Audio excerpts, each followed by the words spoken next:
With the finale of Shogun recently being aired, it provided an ending that was well worth the wait, and it was better than I could have ever predicted.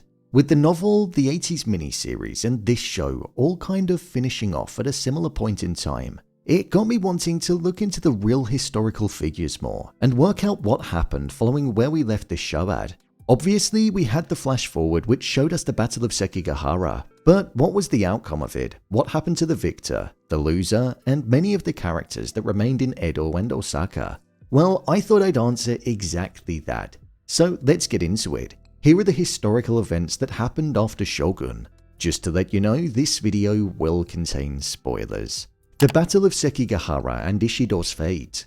This was the battle that many people wanted to see in the show, and we got glimpses of it when it came to the flash forward that occurred in Toranaga's speech to Yabushige. With regards to the real Battle of Sekigahara, it was an important battle that sealed the fate on whether or not the Western Army led by Ishida Mitsunari or the Eastern Army led by Ieyasu Tokugawa would reign victorious. By the time the Battle of Sekigahara came around, Tokugawa actually had more men when it came to fighting, something that was actually a surprise. Ishida initially had 120,000 men and Tokugawa had 75,000. But when they met on the battlefield, Ishida had 81,000 and Ieyasu Tokugawa had 88,000. This was for a wide number of reasons. One was because Tokugawa had actually been speaking with daimyos that had sworn loyalty to Ishida and promised them land if they were to switch allegiances, which was the case with some of them. Plus, also, many of Ishida's men defected, up to around 20,000. Some of them wanted to just steer clear of the conflict and not commit their loyalties to any of the sides to ultimately avoid death. So even though Ishida Mitsunari had significantly more numbers to start with, that was something that soon changed, and it meant that the odds went against him.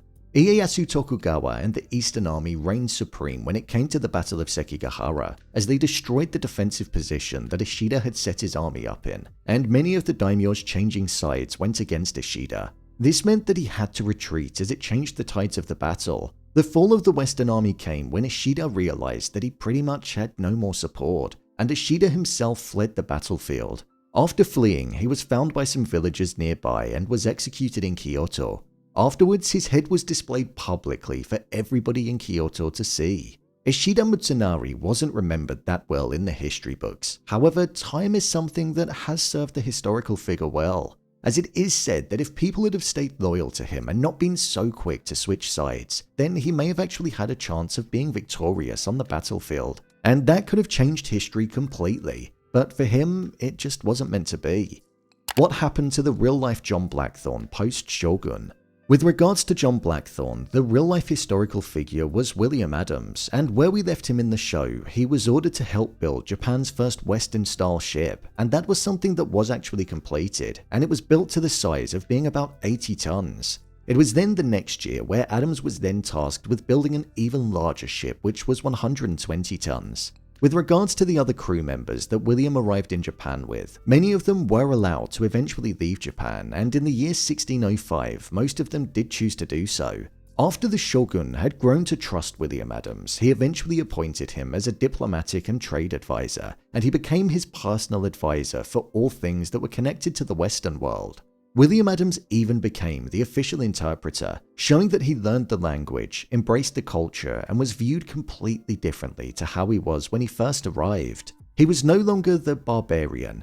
He would wear Japanese attire, and when other Englishmen later arrived in Japan, he preferred to be around the Japanese people. Eventually, he was also given permission as well to enter the palace whenever he pleased, and was able to speak with the Ieyasu Tokugawa as and when he needed to.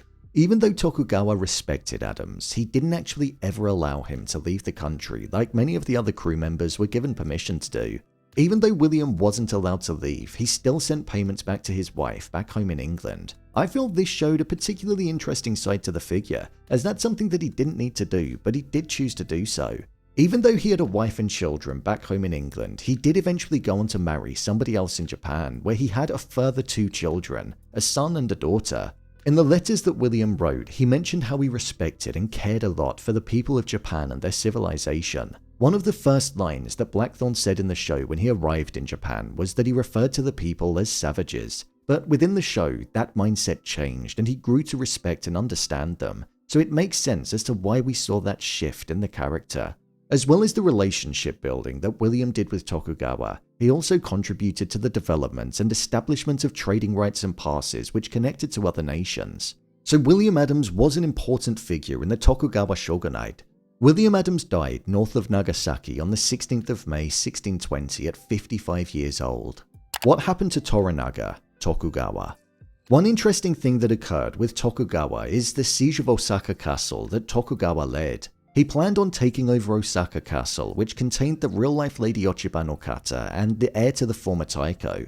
There was a failed attempt in 1614 where a peace treaty was then drawn up, but in 1615 Tokugawa showed that the treaty wasn't worth the paper that it was written on, and he stormed the castle, and with Osaka Castle up in flames, Yodo-dono, which is Lady Ochiba no Kata, and Hideyori both committed seppuku, which ended the Toyotomi legacy, the name which the former Taiko passed down. So the loyalty that was depicted in the FX show by Lady Ochiba no Kata was something which meant nothing in reality. Tokugawa felt as though he needed to take out the heir because the people that opposed the Tokugawa rule were rallying around who they believed was the rightful heir, the former Taiko's son. So it was the one threat that he felt he faced in having total control and being the dominating clan in Japan. Tokugawa became shogun at the age of 60 years old, and the Tokugawa shogunate that he formed would eventually go on to rule Japan for the next 260 years. After only a couple of years, Tokugawa abdicated his position of shogun in 1605, and his son was his successor. There are a few different speculations as to why he stepped down, but some ideas point to the fact that he may have wanted to make it easier to get the successor that he wanted, which was his son. Even though he stepped down, this didn't actually impact the power that Ieyasu Tokugawa had, and with his son adopting the title of shogun, Ieyasu was still a force that was present. He was just now acting as the retired shogun. When it came to the death of Ieyasu Tokugawa, he died at the age of 73 in 1616. It's thought that he died of either cancer or syphilis. Yabushige's death didn't happen. With regards to the death of Yabushige, that was a moment that was actually one of the best scenes in the finale, but it's sad to say that never actually happened in reality. The historical figure that Yabushige was based on, Honda Masanobu, died in 1616, the same year as Ieyasu Tokugawa. When looking at why Yabushige was given this fictional betrayal arc, I think it could be connected to the fact that back in 1563 there was an uprising that occurred against Ieyasu Tokugawa, and Masanobu took the side of the peasants, which was against him. After fleeing though, he eventually took the side of Ieyasu a couple of decades later. He also eventually went on to fight in the Battle of Sekigahara on the side of Ieyasu Tokugawa and the Eastern Army. So I feel the betrayal that was present is probably inspired by the fact that in the early part of this history, Masanobu was once against Tokugawa before he eventually took the side of him.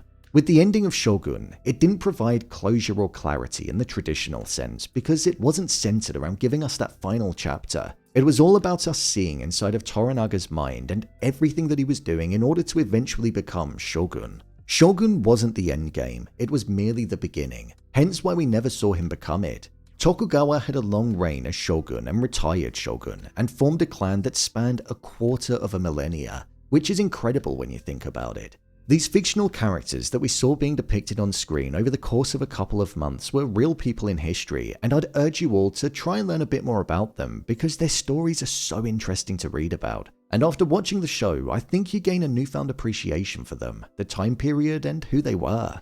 So, there you have it, the historical events that happened after Shogun.